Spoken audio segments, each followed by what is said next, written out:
welcome back to my channel. It's Victoria. Today we're going to be doing a tutorial on how to apply self-tanner. Some of you guys know this, some of you guys don't, but I actually owned a tanning salon for 2 or 3 years. I think it was 2.5 years. I know a lot about tanning products, how to apply them, what to do, what not to do, and all sorts of things. I used to tan in the UV beds consistently. The UV really does amplify aging. I really do feel like it gave me more wrinkles by tanning at such a young age and for so long. I'm 24 now. I try to avoid the sun quite a bit. I still really love tanning outside, but I use SPF and I use the right precautionary lotions to protect my skin versus before I didn't. I'm super into self-tanning now, especially. The product I'm going to be using today is this self-tanner by Beauty by Earth. I got this on Amazon quite a few months ago. This is actually my 3rd bottle. I really love this stuff. It gives a beautiful natural looking tan.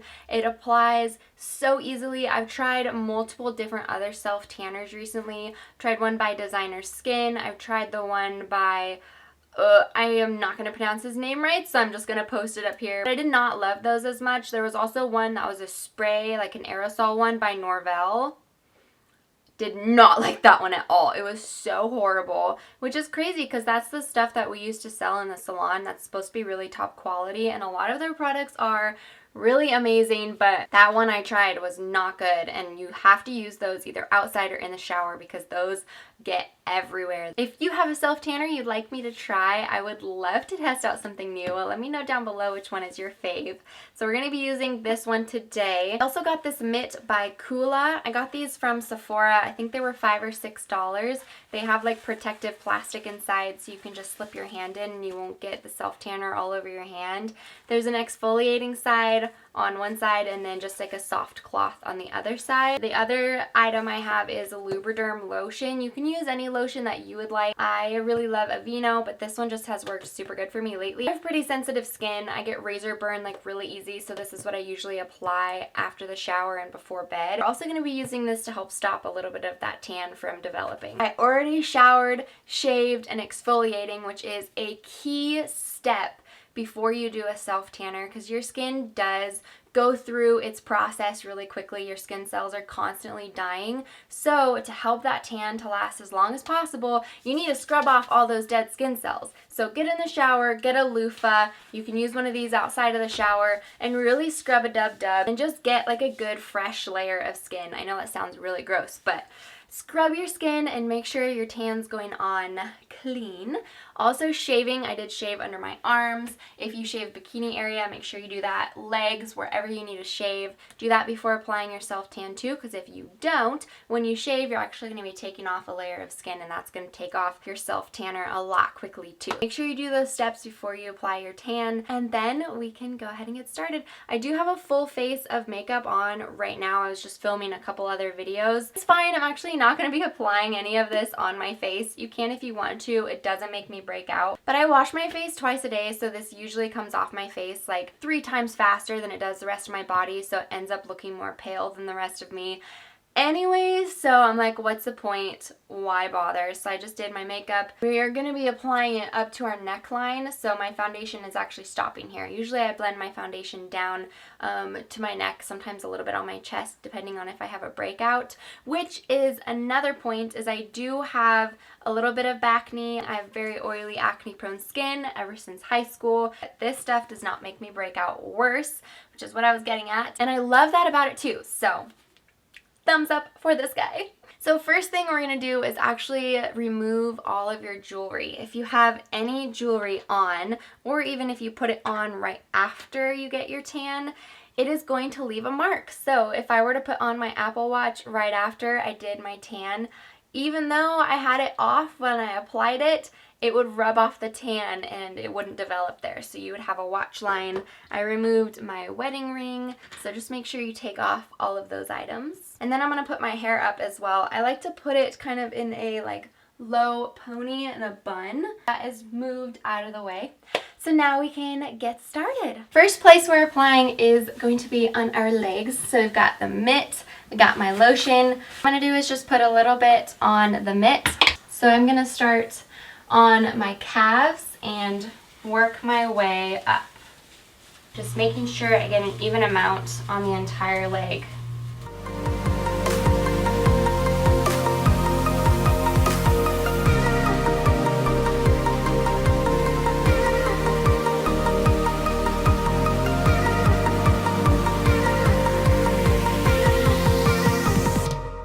This is the part I would usually do my butt as well and get everywhere, but I'm not doing that on camera. Next area is the stomach, so we're gonna apply there too. It's so cold. Now, the back is the trickiest part for most people, so you can either have a friend do this or you can just do it yourself.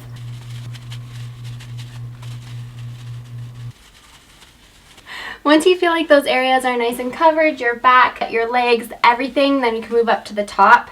I actually like to apply 2 coats to my chest because for whatever reason my chest just does not absorb the color as well as the rest of my body does. So I'm going to apply a coat now, and then after I finish doing the rest of my arms and my shoulders and armpits and everything, I'm going to apply another coat.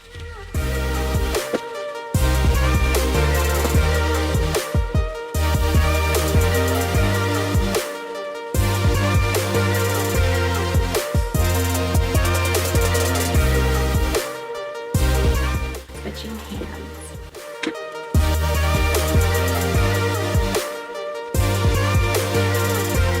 Couple key areas to not forget to apply: your forearm. This area right here, that is one that can easily be missed. Right here, that could be one that can easily be missed. And your armpits, make sure you really get the color in really well there. Alright, after you feel like the color has been applied everywhere, these next steps are super key. This is going to help you avoid your hands and feet, elbows and knees to turn orange. It's so important. You can, if you would like to, apply lotion to all of these places beforehand. I have found that on my hands, especially doing this next step, is kind of like a little trick to help your hands to still get color but not look like super obvious fake tan. What I'm going to do is I'm not going to apply any more color to this mitt. There is definitely still a lot of product still on here. So what I'm going to do is just take this and apply it all over my hands like so. Get it in between my fingers really well, my thumb, get it on my wrist, all around. Same thing on the other side, is just really make sure you get it everywhere. Flex your knuckles so it can get in between the creases of your knuckles. Your palm isn't so important because we're probably going to wipe it off in a little bit, but that is what I like to do for my hands. I also like to do the same thing to my feet, be very light with our feet. Our hands and feet now have product on it too. This is when the Lubriderm becomes especially handy. So I'm just going to take 1 pump on my hands and I'm just going to mix it all around.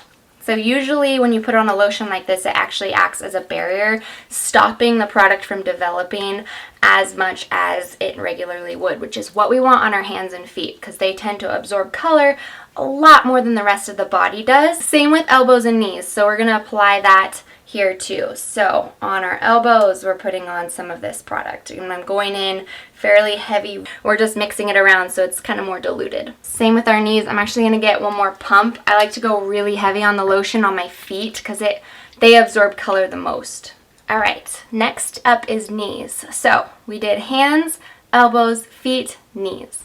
The last thing I like to do is just grab a towel and just like flat palm, I just rub it on the towel. Do that on the other side too because your palms really don't need the color. I also like to go just a little bit on my knuckles and just kind of wipe off my knuckles just a little bit. Well, that is it. Now we just wait. I have found the key amount of time to be waiting about 4 to 5 hours, not waiting super long after that. That is what I have found to give me like the perfect color that I like. I like a good like natural glow, more just like a sun-kissed vibe. So I'm going to go put on some comfy clothes. I have a loose sweater and some sweats I'm going to put on, wear those for 4 or 5 hours and shower. If you can't shower within that time frame, it's okay. It's still going to turn out really good. And that's just the amount of time that I found to be like perfect. So everyone does vary. It depends on your time schedule, of course. Let's chat a little bit about post-tan care. So I'm in super loose clothing, just sweats and a loose flannel. Super huge that you do not shower right after your spray tan. I feel like that should be an obvious one, but I would gonna say it anyways. Do not work out after your spray tan either. You don't want to do anything where you're gonna be like sweating a ton if you can help it. You can absolutely like go to work if you need to. You can wear tighter clothes than what I'm wearing. This is just the best so nothing rubs. But again, you can wear like leggings or something like that, or even jeans. I've worn jeans after getting a tan. It just doesn't help it last as long as it possibly could. I put it on at about 4 o'clock, which was honestly a lot later in the day than I thought that it was. So I'm gonna shower at about 8:30, 9 p.m. tonight. And after shower care is super important as well to help your tan last as long as possible.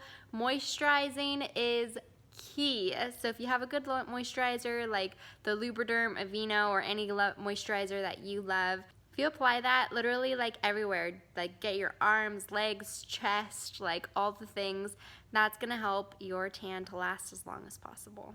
Also note that this tanner does not rub off on your clothes. One Instagrammer that I follow, she is so sweet. Loverly Gray is her name. I'd been using this for a while and then saw her post about this too, and I just got so excited because it kind of gave it even more credibility past like what I've experienced. It's just really cool seeing that a product works really good for someone else too. So if you follow her on Instagram, she does talk about this. This is one of her favorite self-tanners too.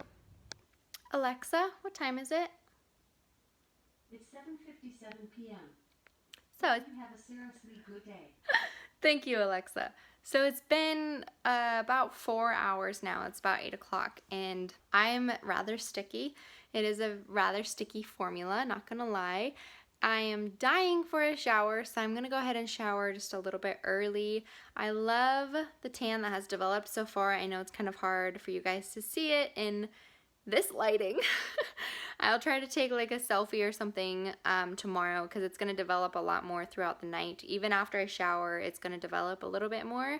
So it'll be more tan and nice and glowy looking skin tomorrow instead of pale like it was before.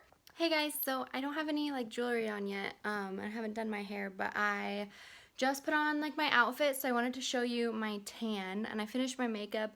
My face is actually a little bit lighter than my body, so I need to bronze up just a little bit more. So here's the tan. It's just a really nice like natural glow. See what I mean by my chest not looking as dark as the rest of me, but like my shoulder and my arms are super tan. I'm gonna flip the camera around so you can see the rest of my body in the mirror. I'm wearing like a short little romp. So there's like my legs color. Like it's just a really nice, glowy, more natural tan. I'm definitely not like, whoa, super deep tan or anything, but it's just a really nice sun-kissed color. The lighting's a little bit dark, but just so you can see like my legs. My feet actually don't look bad. Right here you can see the color developed a little bit more. I think it must just be dry there. And then on my toe, if you can see like a little swipe, that is where I missed a spot on the color. But like my hands look really good. I didn't miss any spots on those. Like maybe on my wrist right here, it does look a little bit orangey. For the most part, my hand just looks nice and tan. So this is actually day 2. So the color has developed a little bit more. I did shave a little bit though, so it is a little tiny bit less tan like in my armpits. Because I shave those every day. I'll see if I can insert a little bit of the clip from when I filmed yesterday, but my camera died on me and I didn't have time to wait for it to recharge, so I had to just like skip it and film when I could. I hope you guys enjoyed this video and I hope it was helpful. Good luck when you do it. I hope you love your self-tan. If you liked this video, give it a like if you did, and subscribe and ring the bell. I post new videos every Monday, Wednesday, Friday, so I hope to see you back again very soon.